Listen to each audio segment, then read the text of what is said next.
आप सांसद संजय सिंह ने कहा, राउज एवेन्यू कोर्ट ने अपने आदेश में कहा कि ईडी के पास अरविंद केजरीवाल के खिलाफ कोई सबूत नहीं है और वो दुर्भावनापूर्ण इरादे से काम कर रही है।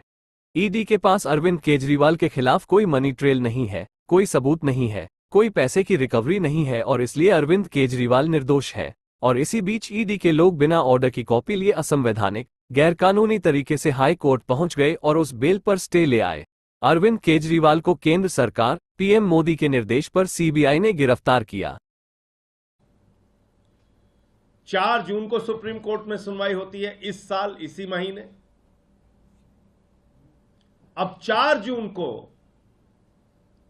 सीबीआई ने माननीय सर्वोच्च न्यायालय के सामने कहा, किसी और अदालत के सामने नहीं, देश की सबसे बड़ी अदालत माननीय सर्वोच्च न्यायालय सुप्रीम कोर्ट के सामने कहा, जब सुप्रीम कोर्ट ने कहा भाई कब तक आप जांच चलाएंगे, 2 साल हो गया,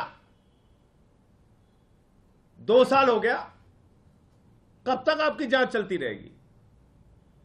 बोले सर साहब एकदम जांच पूरी हो गई, सब कुछ तैयार है साहब, बस 2 से 3 हफ्ते के अंदर हम फाइनल चार्जशीट दाखिल कर देंगे, अब हमको कोई जांच नहीं करनी। सुना होगा आप लोगों ने, यह भी आप लोगों की जानकारी में है।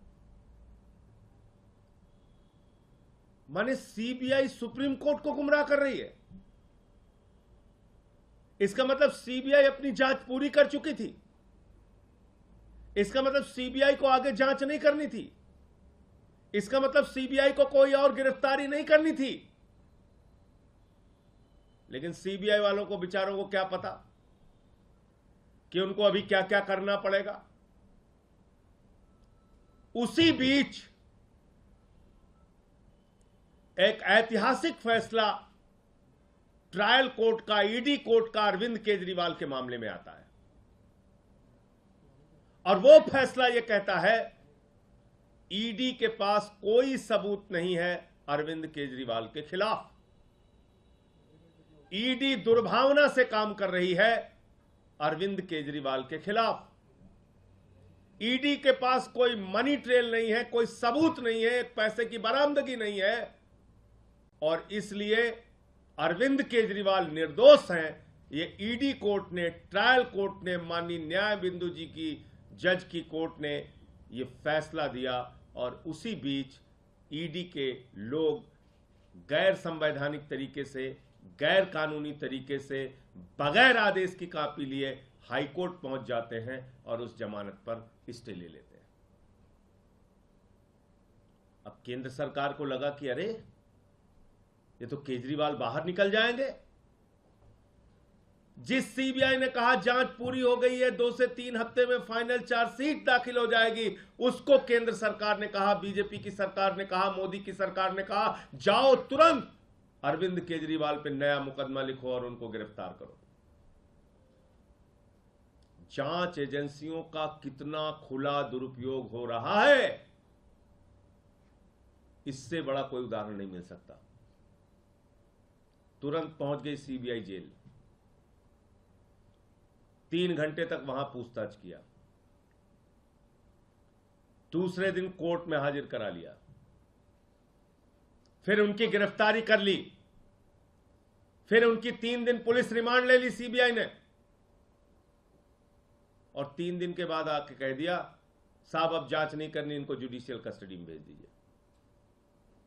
आपने मजाक बना रखा है न्यायालयों का, मजाक बना रखा है कानून व्यवस्था का, मजाक बना रखा है इस देश के संविधान का।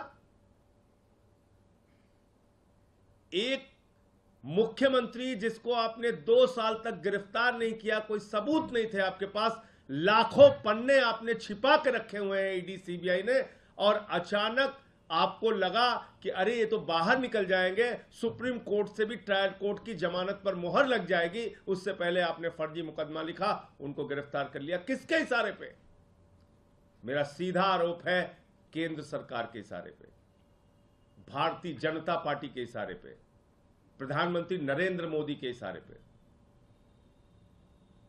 आपने एक लाखों पन्ने की तो चार्जशीट दाखिल कर रखी है, अलग अलग मामलों में लाखों पन्ने आपने छिपा रखे हैं। आपकी जांच अंतहीन तरीके से चल रही है। मुकदमे पे मुकदमा लिखे जा रहे हो। तो कल कह दिया साहब जुडिशियल कस्टडी में भेज दीजिए। तो दो बातें साफ हो गई। नंबर एक, मनीष सिसोदिया के मामले में कोई सबूत नहीं है ईडी और सीबीआई के पास। सिर्फ उनकी जमानत को रोकने के लिए भारत के सर्वोच्च न्यायालय में खुलेआम ईडी और सीबीआई के द्वारा झूठ बोला गया। यह माननीय सर्वोच्च न्यायालय की अवमानना है। खबरों के ताजा अपडेट के लिए चैनल को लाइक, शेयर और सब्सक्राइब करना ना भूलें।